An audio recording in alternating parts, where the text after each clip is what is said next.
Pernah nggak sih Anda merasa kayak ada yang kurang pas gitu di tempat kerja? Seolah-olah cara kita kerja sekarang ini agak bentrok ya sama siapa diri kita sebenarnya sebagai manusia. Iya, banyak loh yang merasakan itu. Dan ada satu penjelasan menarik nih di baliknya yang akan kita bahas lebih dalam hari ini. Sip. Kita akan gali wawasan dari buku Leaders Eat Last, khususnya dari satu bab yang punya metafora kuat banget. Buku ini menyoroti kenapa sih banyak dari kita merasa janggal di kantor. Jadi misi kita kali ini, kita coba pahami ketidakcocokan ini lewat sebuah gambaran. Manusia itu ibarat mobil salju, tapi dipaksa jalan di gurun pasir. Gimana tuh persisnya? Ini ide yang, wah, cukup provokatif ya dari buku itu. Gini intinya, kalau manusia itu mobil salju, artinya kita ini dirancang buat berfungsi optimal di kondisi yang spesifik banget. Mobil salju kan hebatnya luar biasa ya kalau medannya bersalju. Tapi coba bayangin aja, ditaruh di tengah gurun pasir yang panas. Wah, gambaran yang kena banget itu. Iya, tidak akan beroperasi sebaik jika berada dalam kondisi yang tepat. Dan itulah kita, manusia, di banyak organisasi modern ya.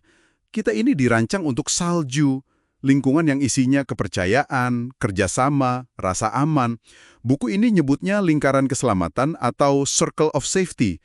Tapi apa sih sebenarnya lingkaran keselamatan itu? Mungkin bisa dijelaskan sedikit? Oke, jadi lingkaran keselamatan itu pada dasarnya adalah kondisi di mana kita merasa aman, merasa dilindungi sama lingkungan kerja kita, baik oleh pemimpin maupun sama rekan kerja. Oke. Rasa aman ini penting banget karena bikin kita bisa fokus ke pekerjaan, ke tantangan di luar sana. Bukannya malah sibuk melindungi diri dari ancaman di dalam kantor sendiri. Nah, masalahnya banyak sistem kerja modern justru malah menciptakan kondisi sebaliknya, kayak gurun pasir itu tadi. Jadi, gimana sebuah lingkungan kerja bisa jadi gurun pasir? Apa sih yang bikin dia jadi nggak cocok buat mobil salju kita ini? Buku ini nunjuk beberapa hal nih. Misalnya, penekanan yang terlalu berlebihan pada target jangka pendek. Iya ya, angka-angka gitu ya. Betul. Ini memang micu dopamin itu loh, hormon hadiah yang bikin kita senang sesaat, tapi seringkali kosong gitu rasanya. Dan bikin ketagihan, mengorbankan kepuasan jangka panjang. Terus ada juga pemicu stres, hormon kortisol itu yang nggak perlu. Misalnya karena persaingan internal yang nggak sehat, atau ketidakpastian terus-menerus. Masuk akal. Satu lagi yang penting banget, itu abstraksi. Maksudnya ketika angka dan metrik di laporan, katakanlah target penjualan atau KPI, jadi lebih penting daripada orang-orang nyata di balik angka itu. Kita jadi kehilangan koneksi manusianya gitu. Nah, kombinasi inilah yang menciptakan si gurun tadi. Dan dampaknya nyata banget ya. Sumber ini kan mengutip data yang lumayan bikin kaget ya. Sekitar 80% orang nggak puas sama pekerjaan mereka. Ini kan artinya bukan salah orangnya semata, tapi nunjuk ke kondisi operasionalnya ya.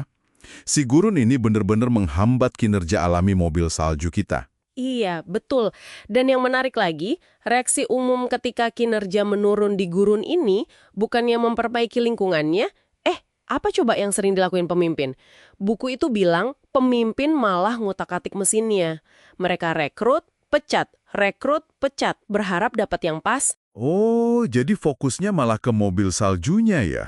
Sibuk memperbaiki orangnya, padahal masalah utamanya itu gurun pasir. Tempat mobil itu harus jalan. Mereka nggak nyoba mengubah gurun jadi salju. Tepat sekali. Dan ini kan menggarisbawahi pesan utama dari sumber ini. Budaya dan lingkungan itu segalanya. Menciptakan salju, yaitu kondisi lingkaran keselamatan tadi, itu justru menyeimbangkan kimiawi sosial kita. Kimiawi sosial? Maksudnya? Ya, hormon-hormon sosial kita. Lingkungan salju itu memicu oksitosin, hormon yang bangun ikatan dan kepercayaan antar manusia. Terus ada serotonin, yang kasih kita rasa bangga dan status yang sehat dalam kelompok.